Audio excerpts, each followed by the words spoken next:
Hey, what's up everyone? Welcome back to another video. This is going to be kind of a supplemental video to one I made a couple of weeks ago about how to get out of a hole. Really well received. I was really excited to see so many people commenting on it, and I was reading through the comments, interacting with people, and there was a few themes that kept coming up that I wanted to talk about, and there was enough kind of people interested in it that I thought we're just going to put it all in this short supplemental video, and hopefully that'll help a bunch of people all at once. The three main topics that came up were what to do whilst you're actually upside down, how your body position, paddle placement are going to be or should be whilst you're actually trying to surf out, and what to do if the exit point to the hole is actually behind you. So we're going to talk about these a bit out of order. First, we're going to talk about what to do if you feel like you are upside down, what you should be feeling, what you should be looking for, right? So being upside down obviously is very chaotic, and at the start especially you're like, whoa, whoa, whoa, whoa. And there's a lot of stuff going on. The most important thing is just to remain calm, and the more you can remain calm, the more you can kind of like slow your brain processing power down and just start to think about, okay, what do I need to be doing here? Then the next thing you need to be doing is kind of thinking and feeling where the upstream current is and where the downstream current is, and which side you're going to be able to roll up on. And usually just by kind of just feeling your paddle just a little bit, you're going to find that you'll feel where the water is under your paddle and where you can get pressure and then be able to roll up. Like I was saying in that original video, shoulder safety is really, really important, and we don't want to be like reaching our arms out here in like a Superman type situation, and especially not like this with the two hands above your head situation, because it's not good for you. It puts you at the most risk of hyperextension. So when I say feel around, I mean kind of carefully feel where the water is, keep those elbows low and tucked in, just a little feel here, a little feel there, a little feel here, and eventually you will feel, say that 5 times fast, you will feel the water underneath your paddle in a situation where you can roll up easily. So you just have to stay really relaxed. And I know that sounds like, Seth, how do I stay relaxed? Well, the thing is, the easiest way in my opinion is to get some repetitions of being upside down, of being in a hole,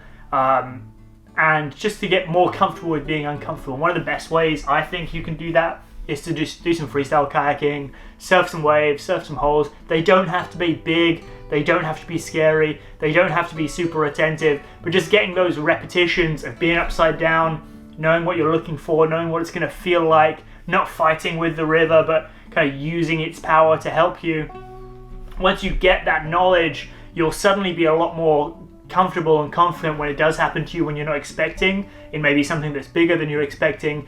It's going to be exactly like the way we practiced it, right? The way you practiced it when you're freestyle kayaking. So stay calm, find out where the water is able to help you, roll up, and then we can move on to that next step. Next thing I want to talk about is paddle placement, body position, and the reason I'm sitting at the end of my bed here is so we've got a bit more of a visual example. If we imagine that my bed is oncoming water here, and then so this is upstream, that's downstream, and I'd be surfing in a hole here. One of the things that came up most frequently was like, what do I do? What should my body position look like approximately?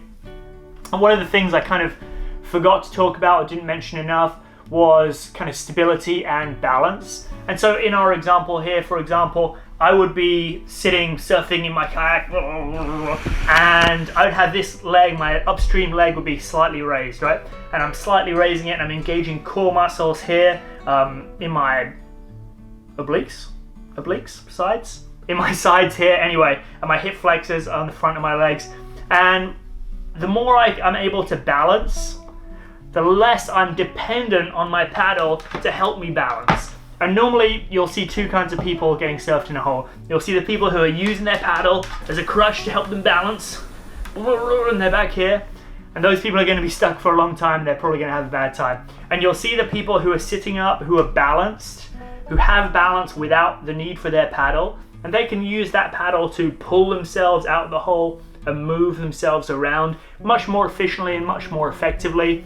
So it's really important that we practice paddling around on an edge and holding that edge without using our paddle to support us, because we need to work on those core muscles and those hip flexor muscles so that we can balance and use our paddle for other things. Because if we're using our paddle to balance all the time, we're never going to get anything done. We're never going to be able to go anywhere. So we want to use it, like I said in the original video, to kind of like dig ourselves out here. And you see my lower arm is tucked in here. My upper arm is still elbowed down.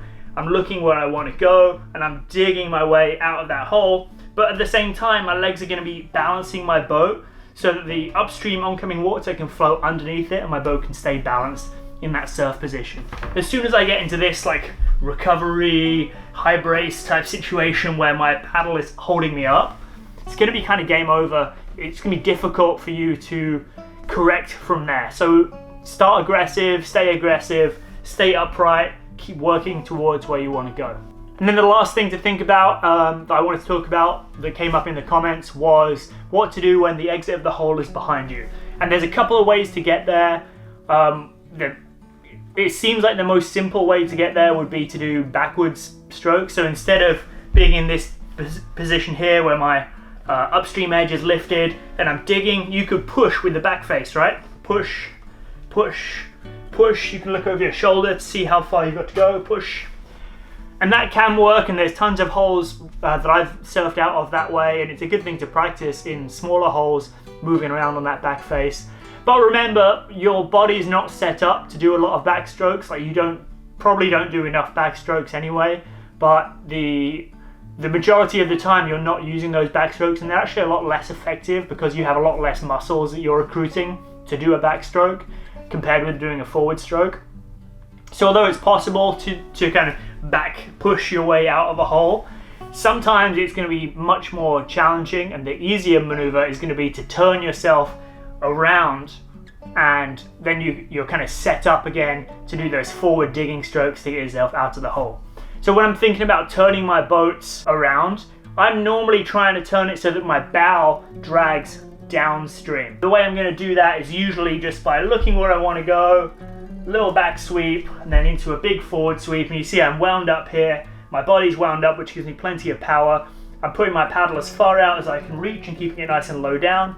Look where I want to go to, and then my boat's going to go whoosh, and then next thing I know I'm going to be over there. Now we do have to think about our edges a little bit here. As we kind of reach that halfway point, we're going to have to switch edges so that my boat, when it comes back around the other way, doesn't just flip upstream. Like if I hold this edge up the whole time, once I get around here, I'm going to have the wrong edge raised, right? So do keep it in mind, like edge engagements are really important, but mostly we're just going to be trying to recruit as many muscles from our core as we can, and that's going to make it as easy as possible to get ourselves out and away from the hole we're looking at.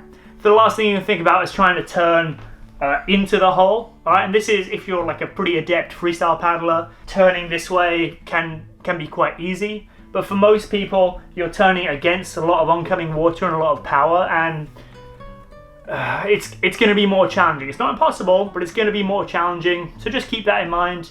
The other thing that may happen, which can be good, can be bad, is as you're turning, your bow's going to catch, and you're going to kind of upender. This might lead to you going out of the hole, which is great, but it also might lead to you getting upside down and kind of starting the whole process again because you're in a very retentive spot.